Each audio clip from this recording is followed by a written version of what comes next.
I helped an old scrap dealer on the street without knowing the truth. What happened next changed my life forever.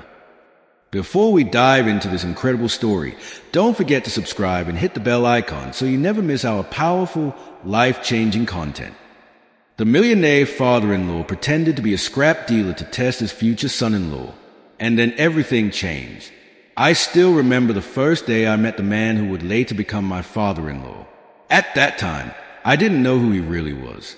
I only knew him as an old scrap dealer with tired eyes and dusty hands. And that meeting changed my life forever. I grew up in a small house where dreams were big, but money was always short. My father taught me one thing before he passed away: respect people, not their wealth. I carry those words like a quiet prayer. When I fell in love with Aisha, I knew her family was wealthy. I also knew I was not. That truth sat heavy in my chest every day. Still, love gave me courage. I asked for her hand with honesty and fear in my heart. Her family agreed to meet me. That is when the test began. Aisha told me her father wanted to observe me for a few days. I didn't question it. I believed sincerity had nothing to hide. One afternoon, while walking back from work, I saw an old man struggling with a cart full of scrap metal. The sun was cruel. His hands were shaking. People passed him like he was invisible. Something inside me stopped my feet. I offered help. He looked at me carefully, as if measuring my soul. Then he nodded. I pushed that heavy cart with him for almost 2 kilometers. My shirt was soaked with sweat. My arms burned, but my heart felt strangely light. He spoke little. When he did, his words were simple and kind.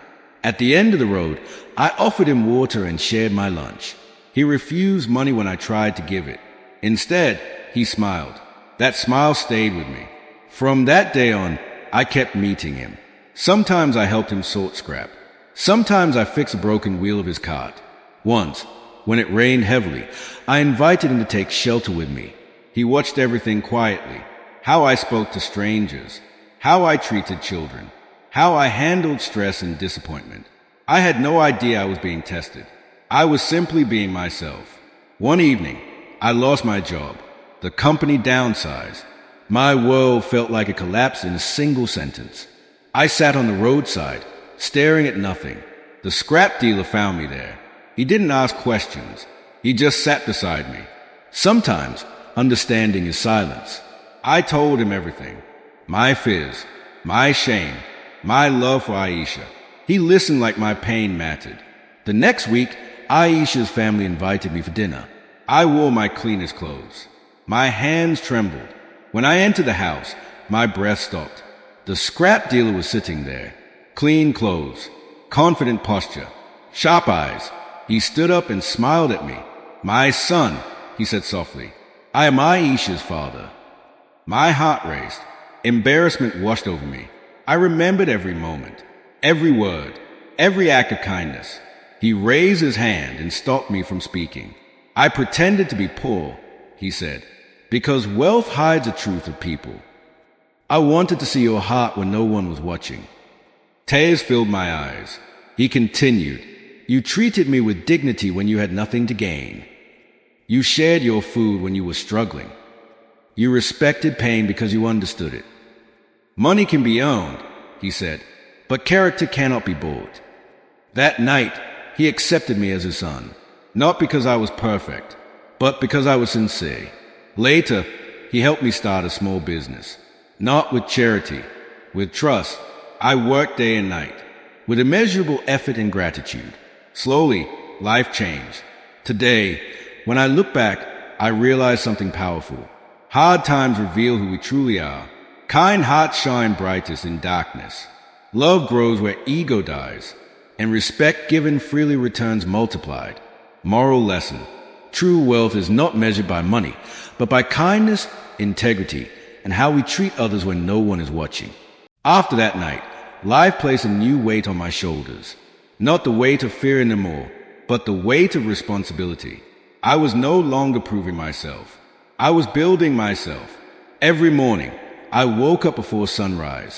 I remember the days I pushed that scrap cart. The sweat, the silence, the unseen effort. Those memories became my fuel. My father-in-law never gave orders. He gave guidance. He never praised loudly. He corrected gently. Sometimes he would sit beside me in the office, watching me work like he once watched me on the street. When I made mistakes, he didn't shame me. He asked questions that made me think. Painful thinking, necessary thinking. There were days I failed badly. Deals collapsed. Money was lost. I returned home late, exhausted and ashamed. Aisha would sit quietly beside me. She didn't offer solutions. She offered presence. That was love. Silent, strong, healing. One evening, I saw an old man struggling with a broken bicycle near our gate. Without thinking, I ran toward him. My father-in-law watched from a distance. I fixed the chain, gave him water, and listened to his story. When the man left smiling, I turned around and saw tears in my father-in-law's eyes. He said nothing, but his silence spoke louder than words. Later that night, he told me something I will never forget. I became rich, he said, but I almost became empty. I created that test because I was afraid. Afraid that money would buy my daughter's future. He paused. You reminded me who I once was. Time passed. The business grew. But we never let comfort erase compassion. We hired people who needed a second chance. We treated workers like family. Every success carried the memory of struggle. Every profit carried a responsibility. One day, my father-in-law handed me the old scrap cart, the same one I once pushed. It belongs to you now, he said, not as an object, as a reminder. I placed it in our warehouse, untouched, not for display, for humility. I often stand beside it late at night. I close my eyes, and I remember where I came from, who helped me, and why kindness must never be selective. Because life tests us in moments we don't recognize. Love reveals itself in quiet actions. And sometimes, the greatest exam comes disguised as a tired old man pushing scrap under a burning sun. I stand there beside the old scrap cart for a long time. The warehouse is quiet. Only the sound of my breathing keeps me company. But inside me, memories speak loudly. A few weeks later, my father-in-law fell ill. Not suddenly, not dramatically, just slowly, like a candle losing its flame. The powerful man everyone feared became gentle and fragile. And once again, life tested me. I took him to the hospital myself, sat beside his bed every night, fed him with my own hands. Just like I once shared my lunch with a stranger on the roadside, he would hold my wrist softly and whisper, "Life has come full circle, my son." During those nights, he told me stories of his past, of hunger, of humiliation, of carrying scrap when he was young. I finally understood why he chose that disguise. It wasn't cruelty. It was fear shaped by pain, and love shaped by experience. One night, he asked me to push him outside in a wheelchair. The sky was full of stars. He pointed upward and said, "We chase the sky, forgetting the ground that holds us." His words settled deep in my soul. After months of care, he slowly recovered. Not completely, but enough to smile again, enough to walk slowly, enough to trust that his legacy was safe. Soon after, he made me a partner, not on paper alone. In spirit, he said, "This business will succeed only if it carries a heart." I promised him it always would. One afternoon, a young man came to our office. His clothes were worn. His eyes carried shame and hope together. He asked for work. No recommendations. No connections. Only honesty. I saw myself in him. I gave him a job. Not because I was powerful, but because someone once saw value in me. That young man worked harder than anyone.